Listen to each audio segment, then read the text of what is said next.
Oh, yeah, you saw the same stats, right? Ready? 3, I didn't know it was good.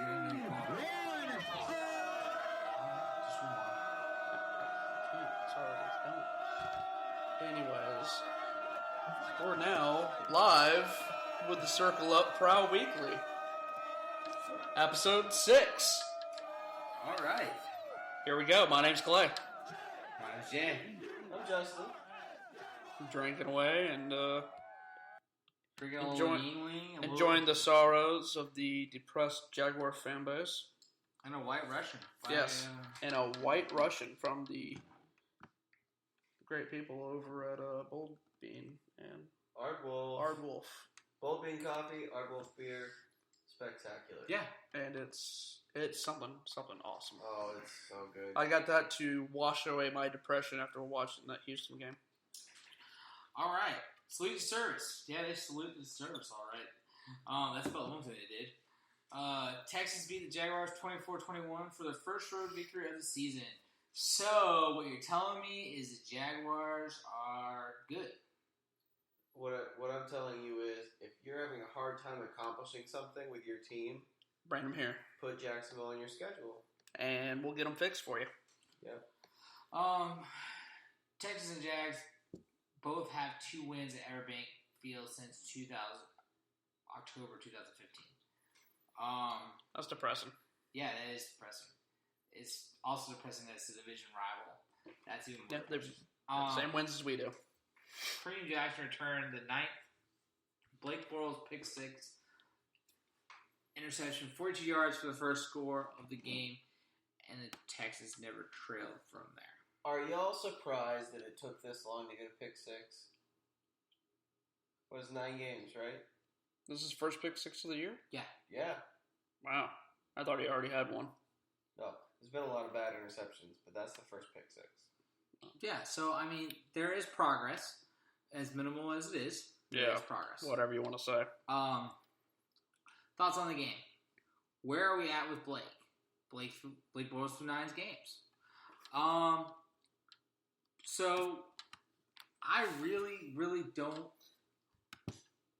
If you listen to Pro Football Focus, they freaking love this guy now because his pass completion ratio is up, his attempts are up. Oh, he's making so much progress, right? Yeah. Well, that's the point. And Brent Martineau put it out on his Twitter earlier today. His completion ratio up 5% compared to this time last year. His yards are up, actually. Yeah. Compared to this time last year. His touchdowns are down. His interceptions, still the same. His touchdowns are at 16, but there were 19 last year, and their interceptions are at 11. So, I mean, his yards are slightly above. 221 instead of 230. No, sorry. 2,381. Yeah, so he's got about 40 more yards this year. Wow. At the same time last year. Which is really weird. I don't understand it because we're a run-first team. Clearly we're a run-first team. Yeah, so it would only make sense that your touchdowns would go down, right? And your yards would go up. Yeah. Okay. Just so we're all on the same page here. Is he what's keeping the team down? I want to say no, but I want to say no so bad. But at this point, I mean, you can only blame 2 people. Coaching, run out of things to blame. Coaching and quarterback. Bad quarterback can sink any coaching staff. Yeah, that will do it every time. Yeah. To be honest. But we're gonna keep sweeping the corners. Yeah. Learn from everything we've done. Yeah, we're gonna learn from this game. We're gonna get better from it. Yes, absolutely. Is he a franchise QB? I want to say maybe. Obviously, I want to say yes, but from what we've seen this year, the regression in his mechanics are just... Mechanics aren't the problem, and it's obvious that that's not the problem. Mechanics did not cause that pick 6. No, that one... That was a horrible throw. That was just a bad throw. It was like he third-guessed it. How long it took. Decision. Well, bad decisions are a big problem. But not just the decision, it's just how long it took him to make the decision. And that's the thing. And that goes back to bad decisions. He's second-guessing himself. He's not playing instinctually. No. Yes. I don't know if he's had that beaten into his head. I think it's obvious that it has been beaten into his head. Okay, quick question. On that interception, it looked like he hesitated and then hesitated again. Right. And that's part of the reason. That's why Jackson was able to kind of read him out on it. Because he didn't read the play the whole time. He basically just made a jump on the ball when he came backwards on the play. It wasn't like he was eyeing Blake the whole time. Absolutely not. Do you bench him? Can you bench him? Is the real question. And that's that too. And that's what 1010 was talking about earlier today. They said, why would you bench a quarterback when you're trying to figure out if you have a quarterback? Because the season's lost. I know Mike Dempsey, God bless him, he said they were not mathematically out of it. Mike Dempsey, you're on the good stuff. You have to play him. I understand what he's saying. You're not logically out of it, so you want to keep going. Logically, you're absolutely out of it. I'm just saying. Logically, yes. Hope. But it's one of those things mathematically, you're not. But what did we say before this podcast? Right. Yeah. So, fuck math. Okay? Yes, math and Jaguars do not go together.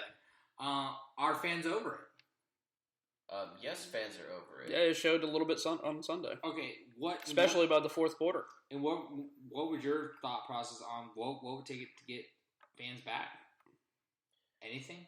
Is there a hope? This year? Yeah, this year. Besides winning cures all. We all winning obviously cures all. But I mean, how many? I mean, do you think a large contingent of the Jaguars faithful would come back if we won the next 2 games in a row? I think that it's kind of too late, and even winning is not going to do it. For me, I think everyone's over it for the most part. Yeah, for me personally, winning does it because that's just me. Yeah, for me too. I mean, even though I went to the last game,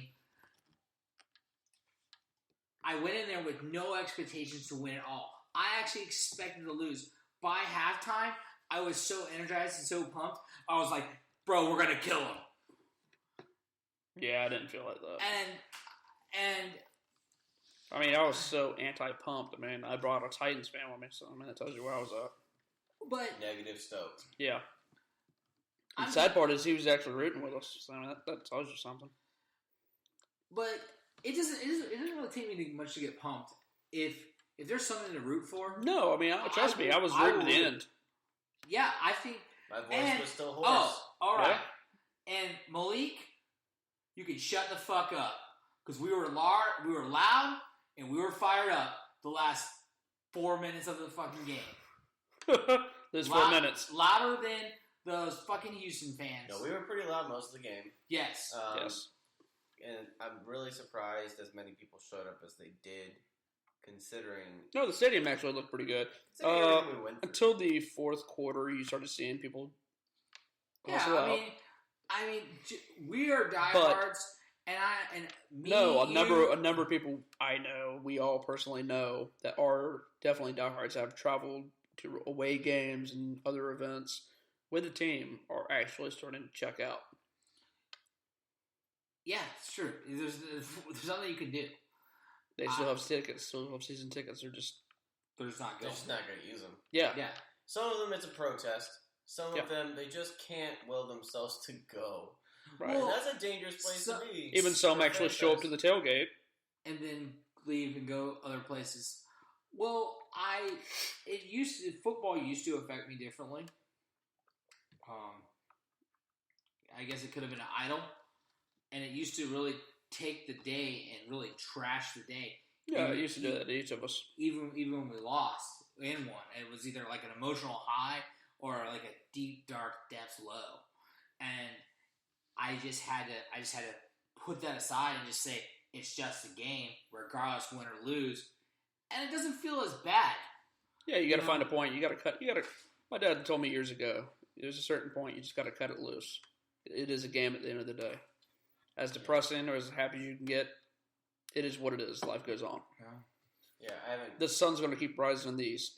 Or if you're Jared Goff, it's going to rise wherever the hell it's going to rise. Well, hopefully Jared Goff. It's murky. It's very debatable where it's going to rise. Well, I just hope Jared Goff knows which direction to throw the football when there's on his offense. I don't give a fuck what he does. Yeah, to be honest. All right. Well, I don't really care about. But whether you bench him, I don't know. If they were going to bench him, I would have probably done it during the Tennessee game. I know he came back, got the yardage, yada yada yada. Garbage time king. Yes, garbage time king.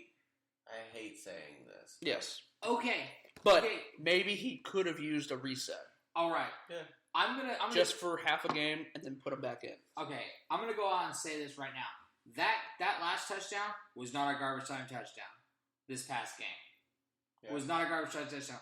I have heard multiple pundits on 1010 on Twitter saying that was a garbage time touchdown. It was not. We were in the game. Had they stopped them on 3rd and 16, we would have won. Or we would have had a chance to win. I'm not saying we would have won, but we would have had the ball with like minute 45 seconds left. No, I mean, we definitely had a chance.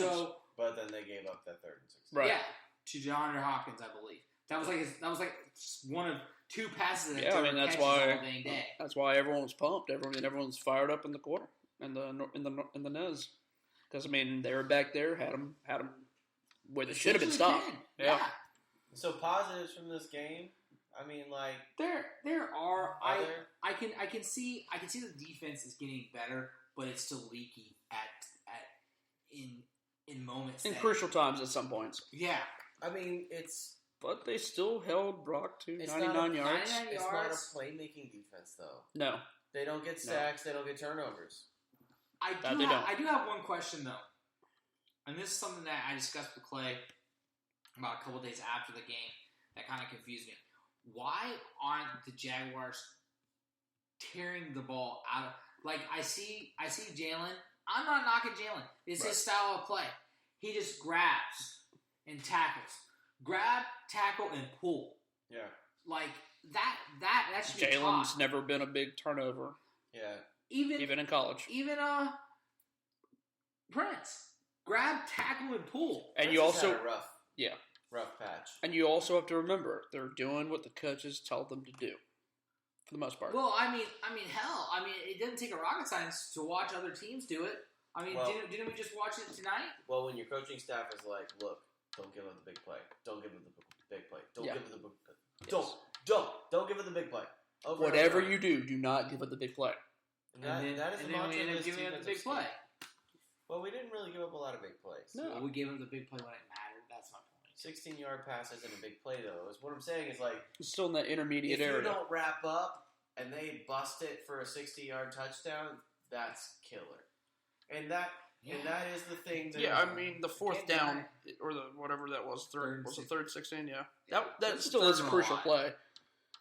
But fans aren't over it. But they don't make a play on the ball. No, and that's what I'm saying. The biggest fact they don't make the play on the ball.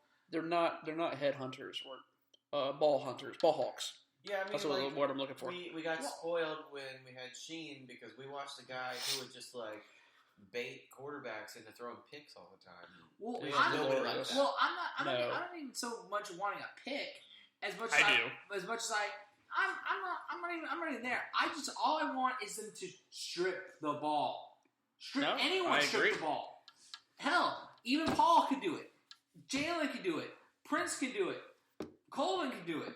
Instead of rushing the damn passer, Colvin needs to strip the ball. No, I mean, he is our most valuable pass rusher. Yeah, he is. He's a quality pass rusher. You know, he leads the league for corners. That doesn't surprise me, to be honest. Well, he's good at it. Another Jaguar news. All right. In Jaguar news around the league, speaking of the defense, Derek Marks feels slapped in the face by the drop of playing time. Well, and we're not like stunned by this comment. We're just. What was his comment there?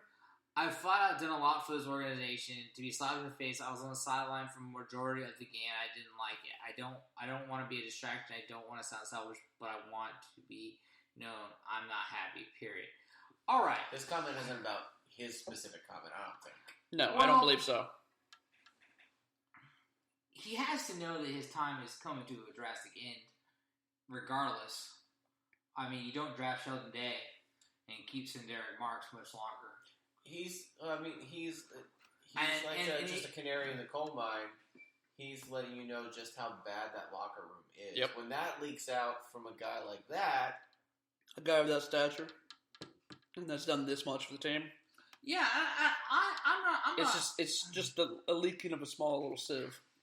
And The valve's starting to bust. who knows the shit that Jared Odrick's saying in that locker room? And Julius, because we know Julius called out Blake, Yeah. questioned Blake, because they narrowed it down for us. Yeah, It's Calvin all- Beacham or something. Yeah.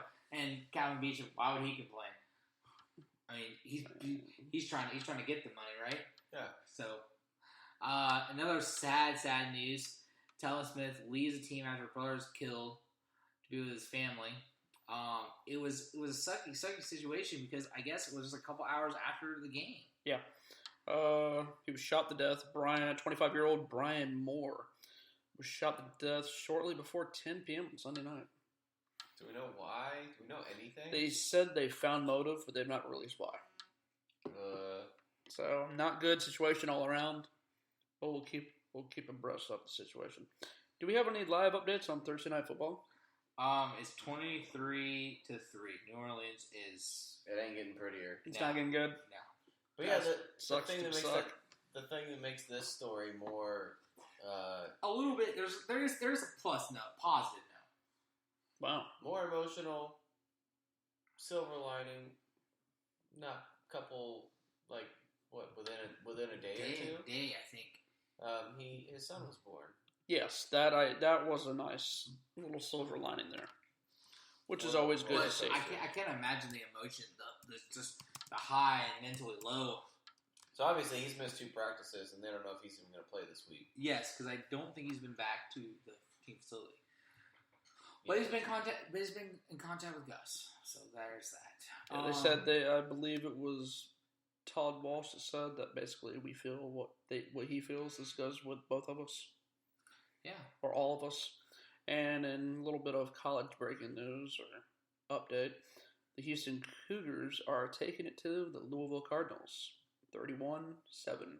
They got on the board. Yeah, midway through the third quarter. So you're telling me there's still a chance? Oh yeah. So no number chance. number They're 3, gonna pull out points. Oh, Louisville may be going down. Jags defensive end Dante Fowler, not Dante Fowler. Yeah, Dante personal Fowler. there you go. That's more accurate. Who missed the entire rookie season with a torn ACL, seems to be playing through another injury. Per Hayes Carline. Should have missed another season. Well, According to wow, that's rough. But according to Hayes Carline of the Florida Times Union, he said that he's been playing with a shoulder injury since week 3 versus Baltimore. It's good to have an excuse. yeah, it's good to have a built-in excuse, and it literally could. Because the Chargers game, was it the Chargers game? The last one that he had with 2 quarterback pressures and 2 sacks? Last time he looked like a pass rusher. Right. Yeah, but something. I know this. I'm not a Dante Fowler lover, even though he came from Florida. I'm not. Okay, guys, just so y'all know. But something that Brett Martineau said earlier today that I kind of thought was kind of intriguing. He did say that before this, he did have 2.5 sacks and 16 quarterback pressures. That's not that bad It's not bad. for a first-year player, No. essentially. Well, I'm just mad at him for the other stuff. Okay, you're The shitting at your job penalties. right now. Yeah. But, I mean, you could argue that he cost us the Baltimore game. Yep. Yeah. You kind of could. Yeah, you really could. And he was instrumental in us losing this game. He definitely was. Very dumb penalties. He went 5 weeks without a sack. Last 7 combined, he has a collection of personal fouls, including the last week where he drilled Brock out of bounds. Well, yeah, Brock was already out of bounds. I mean, I understand when you're speeding. You know, you're running. But he knew he was out of bounds. Yes, he had to have paid attention. Unless he just got the IQ of a... A rugrat. Yes, Right. that works. Oh, yeah, which is definitely a possibility. It definitely is a possibility. Because we all know there is pay-to-play programs at the college level. I'm not naive. In other happier news, looks like Tony Baselli is top of the list T-Buzz! with the Hall of Fame semifinals. Does he have a chance to actually make it this year?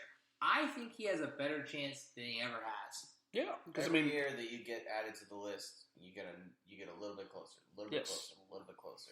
And especially since they put in Ogden last year. Was it last year? And they put in... That would be huge for this organization. Yeah, if you're going to put an inferior offensive lineman into the Hall of Fame, you may as well put T-Boz in. Exactly. But only because he was a little longer in the league, I think, is what the argument was. Well, yeah. Well, they compared all the linemen that they put in recently. Yeah.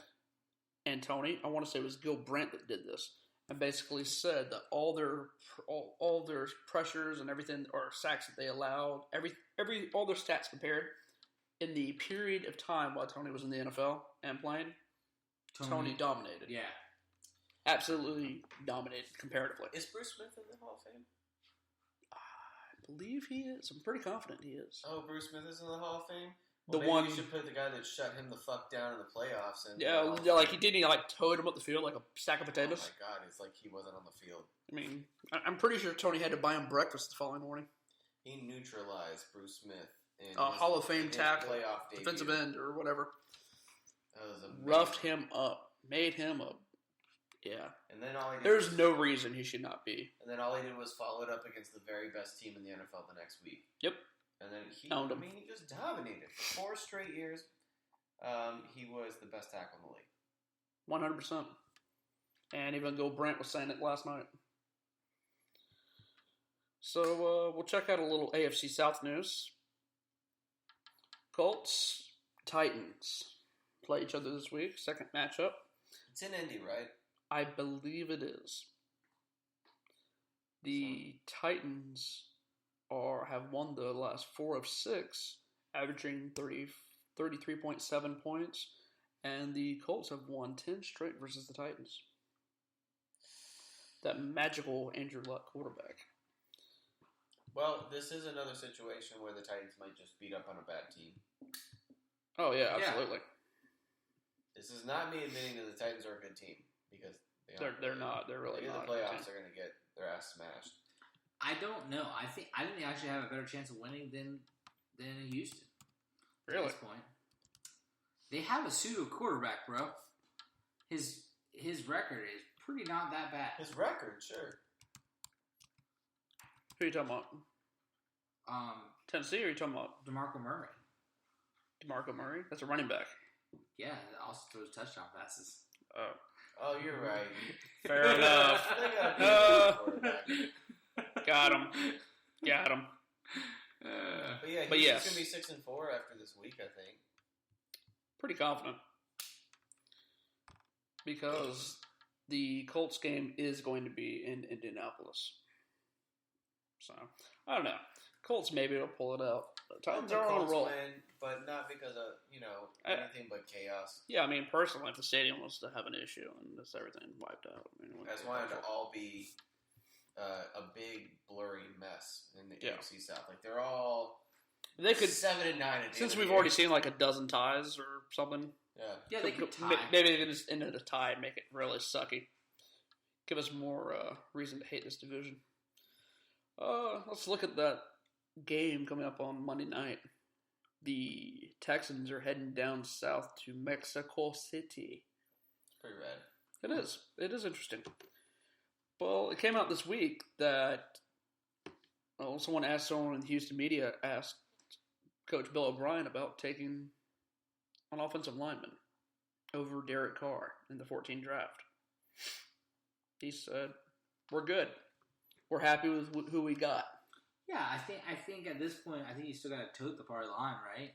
I mean, I guess that's what you do. I mean, isn't that basically what our Dave Caldwell has done with our? Yeah, you got to do that until everybody's fired. Yeah, and then you pretty just much. Put it in your book.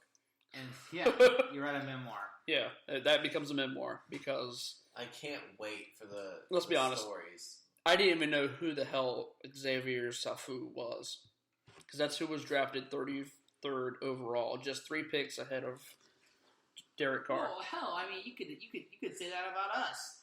Why the hell did we draft back-to-back quarterbacks that year? Well, that wouldn't really make sense, drafting back-to-back quarterbacks. Especially with a team as untalented as ours at the time. Right. This one, I mean, let's be real. But then again, you can look at them. I mean, they passed up Blake and Theodore. Yeah, Theodore. And Johnny Football. Johnny Football. And Derek. And I don't know. Just keep on going down the list. But I think they went with Tom Savage. Whew. Yeah. The undrafted guy. I like it. So is No, Bortles. he was in like 4th round. Okay. But generally, that should be an interesting game. Raiders, Houston, Mexico City. Their depth chart was just a hand wink at quarterback. It's pretty bad. They're just like, whatever. Yeah, at one point last year, did they go through like 5 or 6 quarterbacks? It wasn't the savior Ryan Mallett. No, somehow Ryan Mallett wasn't the answer. You know what? Here's one for you. Do you think that I was kind of saying in the AFC South? You think the Patriots trade away the second coming of Someone Tom Brady? Jimmy Garoppolo. Yeah. Is where he's trying to go with that. Yeah.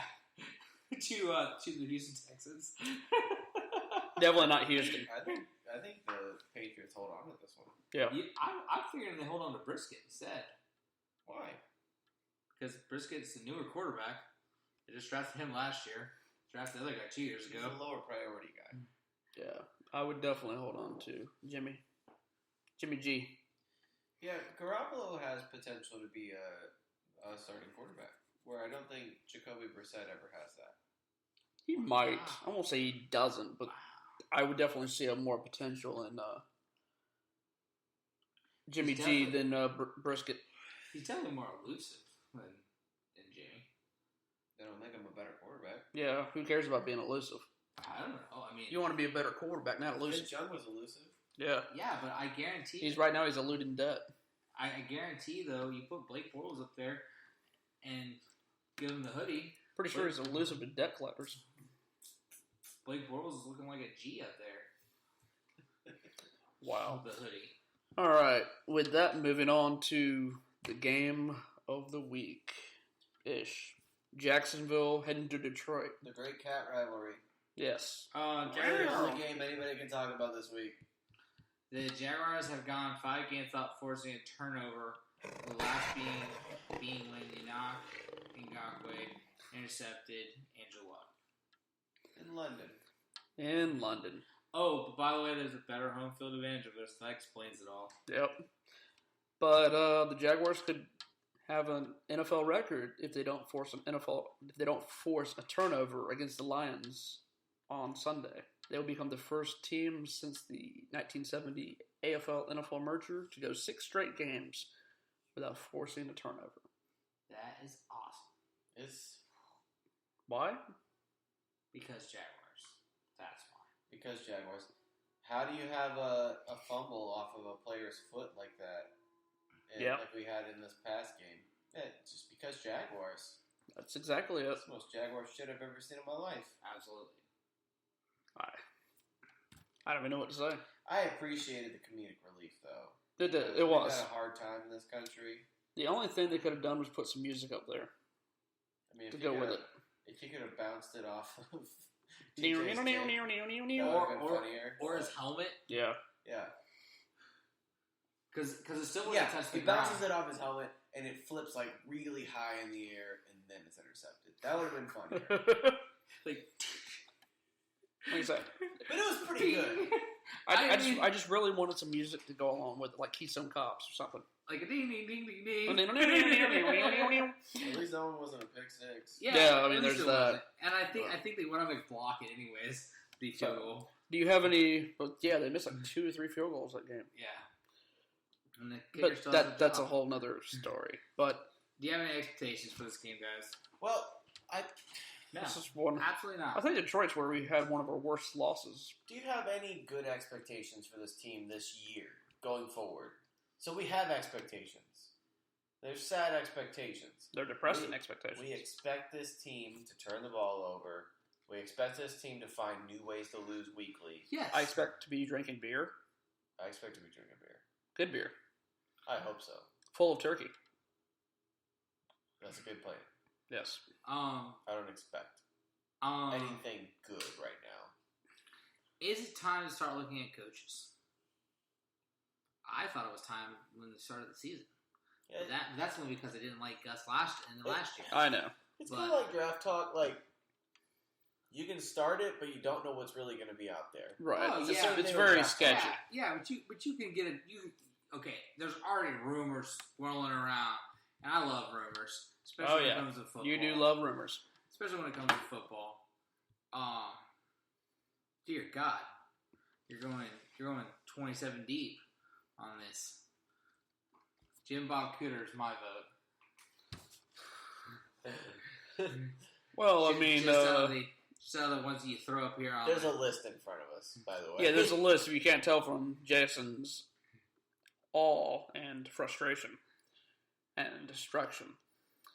You just have there's a list of possible replacements for Gus. Doug Marrone's out, my book. Who? Doug Marrone. All right, Doug Marrone, the current O-line coach and O-line's former so great. Bills head coach. Well, I will say he's probably out because they would have brought him in. He would have been after the Titans game. Yeah, I agree. Jim Mora, head coach of the. Yeah, get that out of here. Woo! Now it didn't last We're quick. gonna pretend like Jim Moore is a legitimate option. Mike Shula, offensive coordinator of the Carolina Panthers. Well, as of right now, I like it, but no, he's not that great. You can't go from one to suck in a year.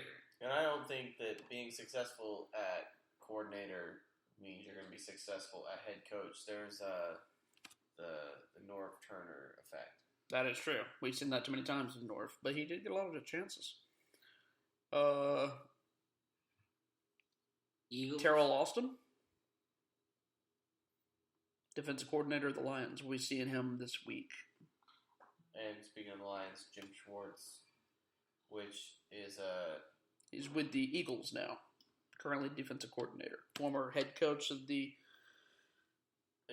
former head coach of the Lions, and former defensive coordinator of the Bills, Titans, and Eagles, or Lions, or somewhere. All right. I don't know. I don't even know about head coaching, man. Well, you have Sean McDermott. Let's change the question. How many of these guys do you think would be better than what we got now? A few of them, possibly. Well, the one we haven't mentioned would be David Shaw from Stanford. Yeah, I don't want that. Well, that's not sexy to me at all. Really? Most of these aren't sexy to me because I want somebody who has got a little experience at the NFL level. I actually do kind of like David Shaw. It's fine. I'm just saying, I honestly do. Well, he's going to bring in high outstanding citizens if that's what we need. I think he would actually be a pretty decent NFL head coach. I want to Jim Bob Cooter, he just sounds great for Jacksonville. Let's be honest. Yeah.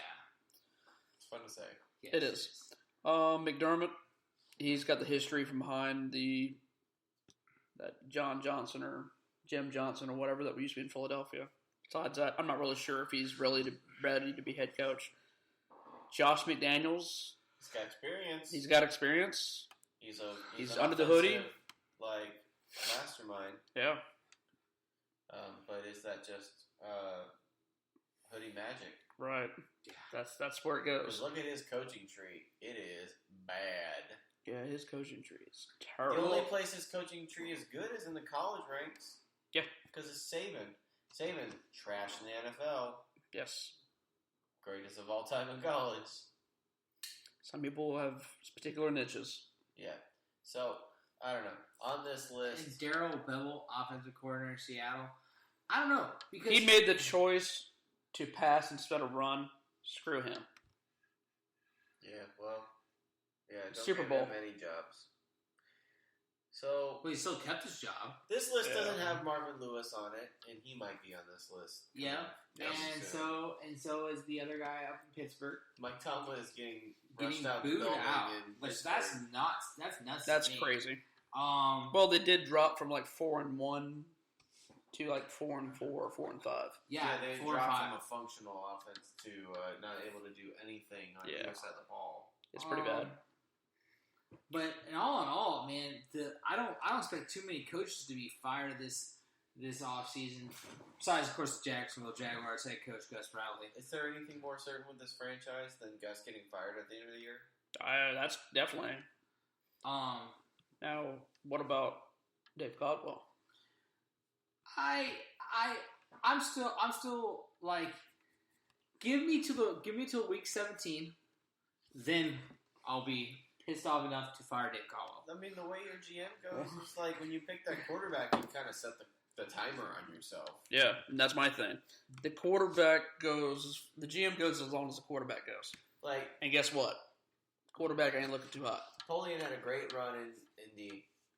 Because towards the end, he had a lot of misses. Right. And that shit just didn't matter because, well, look at the quarterback he picked. Yeah. And I mean, like, look at how they've kept Gregson in Indy. Even though he's been bad from the get-go, he did pick Andrew Luck, and they're still convinced Andrew Luck's the guy. But that was still handed to him on a silver platter. Duh. I mean, that one... But my point is... That one Jason could have picked with a blind midget. Comes and goes based on their quarterback pick. And so if he missed on Blake, then it's over, right? I don't... Yeah. I would think so. I disagree. How? I 100% disagree. But like I said, give me to week 17. I mean, how do you say if he misses on Blake, how is it not over? Because it's too hard to say out of that he's 13 is trashed. Yeah, 13's trashed. How many out of the park hits does he have? A ton. A ton? A ton? Out of the park. Brandon Linder. Runaway hits. Brandon Linder is an all-pro center. All-pro. According to Tony Baselli, all-pro. I don't know about all-pro, but all right, I'm listening. Allen Robinson. Damn good. Even this year. Surprisingly he's pretty good, but damn good. He's kind of he's slid back. A game where he stopped fucking loafing. He stopped caring about what happens in the field. He's still top 12. I don't care. Stats don't lie. Well, stats do lie. No, yeah, stats fucking lie all the time. No, they don't. They do pretty often. Bortles is a great quarterback right now. Stats lies. See, exactly. Talvin Smith. Aaron Colvin. That's a hit. Aaron Colvin, kind of a middle hit. I'm talking about hits. I'm talking about out of the park. We're talking about like... You got Telvin. We're talking about grand slams. Brandon Linder. Brandon Linder is a great value pick. Third round pick, as good as he is. That's great. Marquise is looking like he could be something. I said looking. So many wasted years. So you got Allen Robinson, Brandon Linder, Telvin Smith. I'll give you those. I know I'm missing something right on top of my head. Hearns. But you can argue and say that was Jetfish special. Yeah. Which is kind of where I'd keep it. I'll give you 4. I'm trying to think. There's a few more. Sanders? Ramsey? Demetrius McCray? Well, Ramsey would probably right now be his best first round pick. Yeah. Well, what? Okay. Well, you can't That's really 1 year in. You can't really say Dante Fowler is a shit show right now. I mean, he's not doing good. You could say I'm kind of could give an argument as to why he is a shit show because he's an idiot. I mean, let's be real. I honestly think Lujo got the toughest situation out of the bunch. I agree with that. Number 2 overall on a very untalented team. Played okay. He was never going to live up to number 2 overall. No. But he's still going to read as a bust for most people. And he's going to go on somewhere and get left tackle money. Yeah, and Blake Bortles is going to read as a bust for most people. And right now he is a bust the way he's playing. Yes. Yep. Cyprian is having his best year probably. Yes, but he's in a contract year. But he's in a contract year, so I don't really count him as he's net even. He's certainly not a home run hit. No, he's definitely not the top pick of the second round. He's a disappointment. And if you try to spin it any other way, it's not realistic. He's a disappointment. Well, Gratz was gone. I mean, he was a bust. I mean, that entire 13 class was trash. I thought Gratz was going to be good. But I also thought Derek Cox was going to be good. Yeah. He's out of the league. I wanted CeeLo more. But then again, he's trash too, so what did I know? Yeah, I thought Geno Smith was going to be good, so... But I knew Ezekiel Alonso was going to be good, so that makes me smart. Fair enough. I'll give you that one. Yeah, I wanted. So I'm on the fence on Dave Caldwell because Dave Caldwell, okay. He's got a couple of good ones, but he's got a couple of really crappy ones. Dave Caldwell has My thing done is, better. Here, let me make this one point.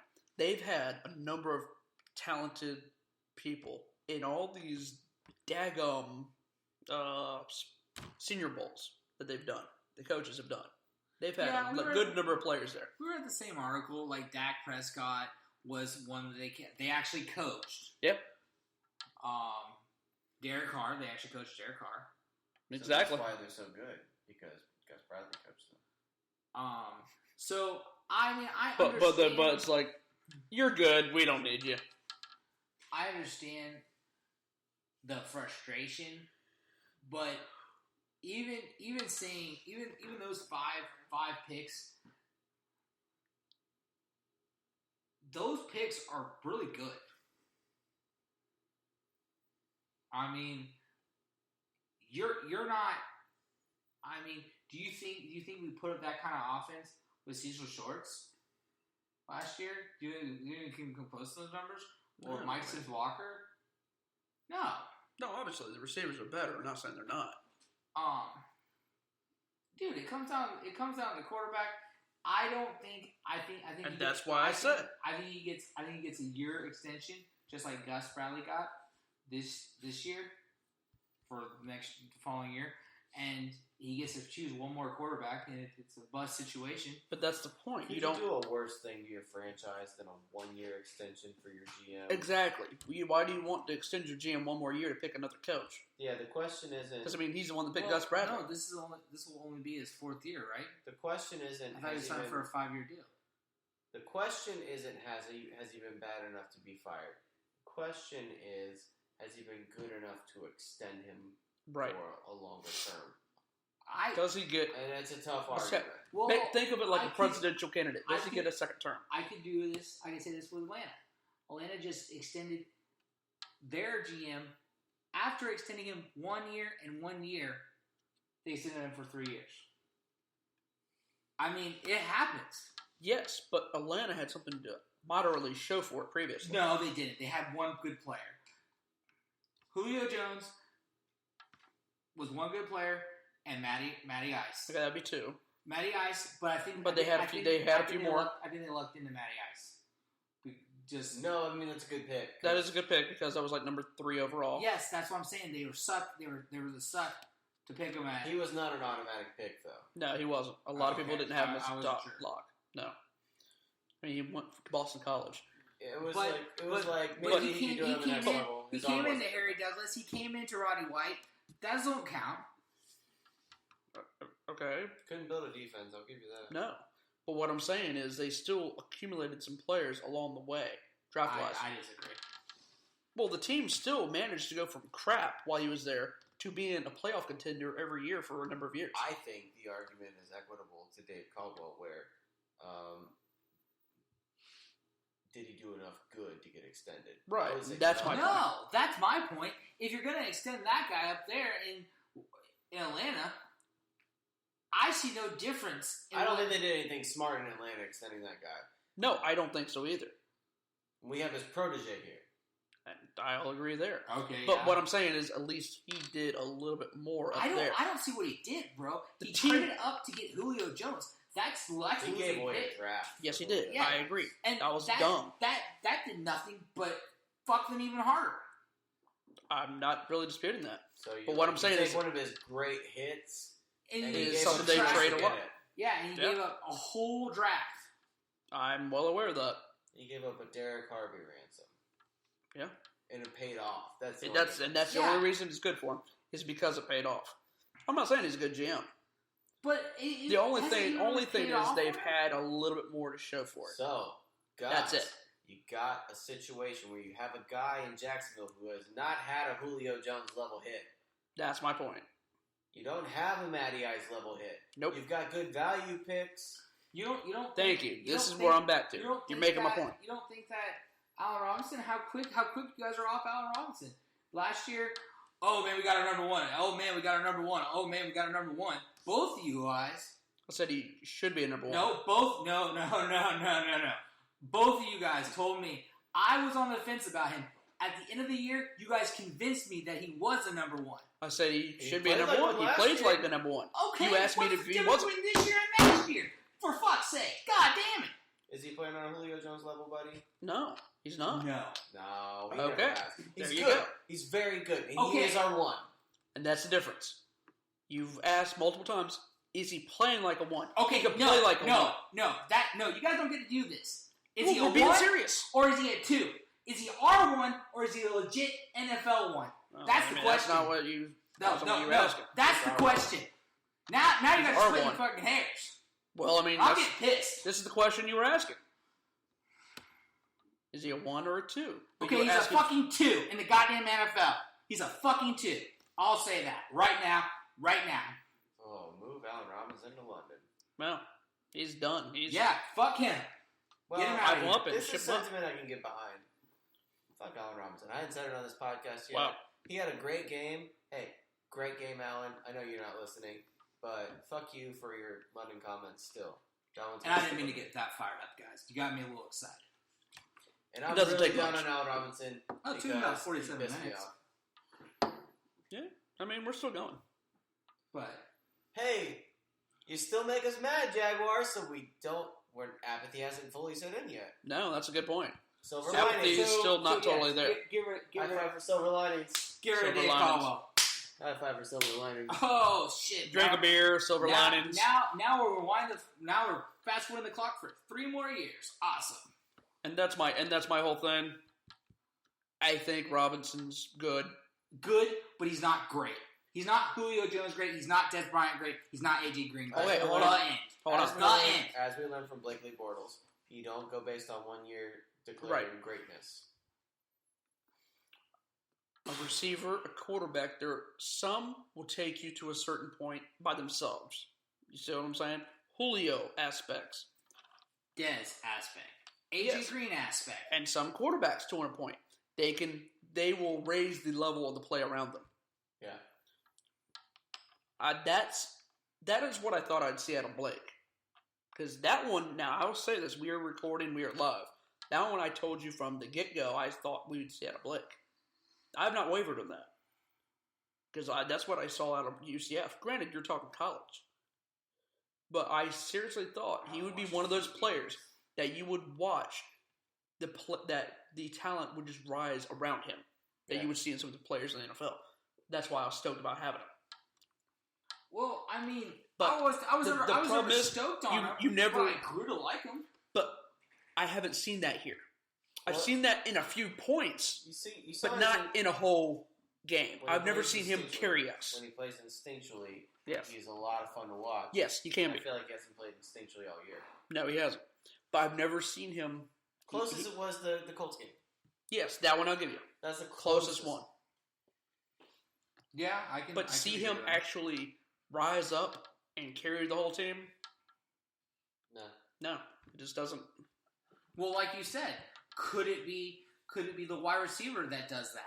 Should it be the wide receiver that does I mean, that? so, and that's the thing. Because- It's a two-hit combo. Because up there in Pittsburgh, I believe they do have a wide receiver that pulls Big Ben out of some fucking shit throws. Yeah, Antonio Brown. And we had a receiver that did that last year, and you see him loafing on stuff this year.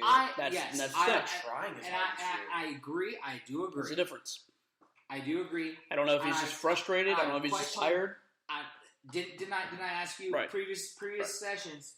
I said, well, I'm confused as to why he didn't lay out for a catch. Mm-hmm.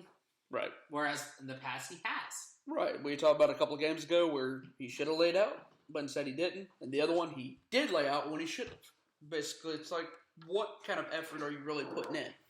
Hearns is still doing what Hearns does, but as we've talked about it multiple times, Hearns, we're already getting 110% more than what we ever thought we'd get out of him. Yeah. Yeah. He's another one that's going above and beyond. Even after his contract, Yes. it's such a value situation. The Yeah, value you're getting there is And I amazing. agree. So I And guess, now we're starting to get something out of Marquise that we never thought we'd get. At this all right. point. Yeah, and that one for some reason I was like, let's not trade Marquise until Yeah. after this year. I was on Twitter going back like 6 months ago. Twitter was cut bait with Marquise, No. And I'm just still kind of He was shocked. in preseason because people were mad that he was taking touches away from other receivers. Yeah. Yes, I recall that. That's my thing. You've got him on the roster. There's a talent there. You just have to give it a chance to be unleashed. And more importantly, there's an investment there, so you gotta at least try it. Yeah, I mean, you gotta do something. I'm at a loss right now. I truly am. I mean, that's most of us. Everyone in the fan base, everyone that does this. Um, we're all kind of. I've been moved. Getting back to the Dave Caldwell thing, I've been moved to a place where I was defending Dave Caldwell, and I'm like, we need to keep him as our GM to a point to where I'm fine if he goes. Yeah, I'm not pushing him out the door, but I'm fine if he goes. And that's kind of where I'm at. That's kind of okay. That I can get behind. I don't want him gone. No, but I'm fine if he does leave. I like the aspect, and part of it maybe it has to do because he did hire Chris Paul in. I just don't think that's a great hire. Maybe it just kind of feels weird to me. Yeah, because I mean that's a Paul in, and no, I mean not a personal thing, but he's in charge of pro player personnel decisions. What is the pro player personnel? Mostly free agents. Oh yeah, he's failing those. Now that's a guy that I wouldn't mind firing. Yeah, we looked at all the draft picks. And he hired him as a friend, but someone he knew, someone he worked with previously, a colleague. Not great. No. That's not good on his part. We went real hard on Dave Caldwell's draft picks, but I mean, like, his free agency is, like, pretty dicey, too. It's pretty hit and miss. Yeah. And that one's where I kind of will put it on Chris and on him, obviously, let's be at the gym. And analytics. Yes, that's another one. Very true. I wonder how much analytics plays a part in this whole rebuild. This last draft, every one of these players that they drafted ranked high in analytics. I'd say they don't follow analytics too close for the big picks because you don't get Blake Bortles if you follow analytics. That's true. Well, I know. I guarantee the last draft because I've seen it. Right. That's fine. I'm just saying. Well, I'm just saying Blake Bortles is not an analytics kind of guy. But that's why they molded him to it. Obviously, you can see in the stats. Well, hopefully, maybe. It's affected the coaching of him, but yes. It did not affect the pick of him. Maybe. You go by picks. You go by what the stats will tell you is that Teddy Bridgewater has a better winning percentage possibility than a Blake Bortles kind of guy. Yeah. Yeah. Well, hopefully we can see whenever he comes in next year, whoever comes in next year, basically tells the analytics department to kick rocks when it comes to on-field activities. Well, I doubt that's going to happen because the analytics department is owned by the coach. I know. I just don't think he has as much sway as people think he does. I know this last draft he did. I can pull the picture of it if it makes you feel any better. That won't make me feel any better or worse. So, I don't know. So, I guess with that, we'll go ahead and wrap this one up. And happy Thanksgiving to everyone. We don't know whether we'll be doing one next week. If not, we'll go from there. Just record a podcast of 30 minutes of us sighing and drinking beer. I think that's what we'll do. We'll probably just do a podcast with everyone eating Thanksgiving dinner and just put that up there and see how everyone feels. Or trying different beers. Oh, yeah. That sounds like a pretty good day. I think so. We'll call that a circle. It would be the equivalent of, doing a Jaguar game. Yeah. Doing a review. I like it. Yeah. All right. So with that, everyone, follow us on Twitter, Instagram, Facebook. Check us out on boldcastify.com. You have any questions, send us to boldcasters@boldcastify.com or me personally at clay@boldcastify.com. Or just Google that shit. It's probably on Google. I'm pretty sure it's Google. Just if you have questions, just Google your question. That would probably help. Logically, most questions are pretty same. If you have any interest for your own personal Boldcast, hit me up. And Facebook, Twitter, and check out Boldcastify or Bcastify Sports. Y'all have a great night and all that good jazz. And here we go. You can't have a newcomer come in and steal it.